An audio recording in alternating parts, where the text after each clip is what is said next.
Pengadilan Negeri Jakarta Selatan Senin siang menunda sidang perdana pra-peradilan yang diajukan mantan Direktur Utama PT Pelindo II, R. Jelino, terhadap Komisi Pemberantasan Korupsi.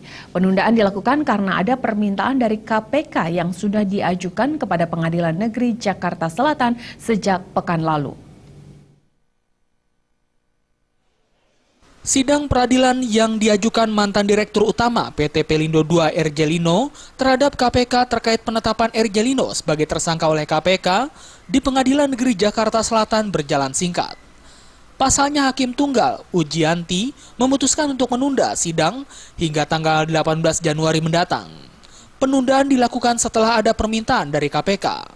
Hakim Ujianti mengatakan bahwa Pengadilan Negeri Jakarta Selatan telah menerima surat permohonan penundaan dari KPK sejak pekan lalu.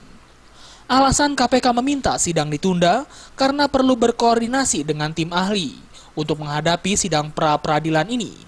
Meski meminta sidang ditunda, namun tidak ada satupun kuasa hukum dari KPK yang hadir di ruang sidang.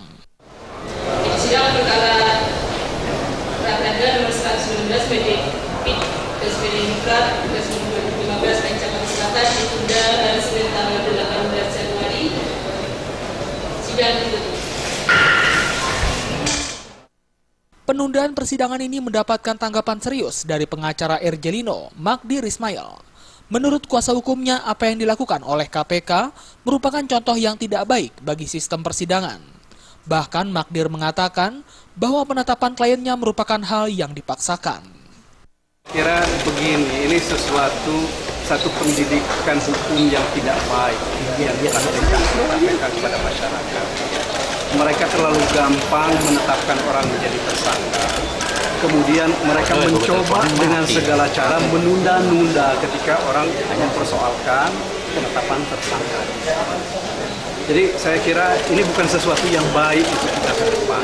Seharusnya tidak dilakukan oleh lembaga seperti KPK yang oleh masyarakat dianggap lembaga yang sangat kredibel.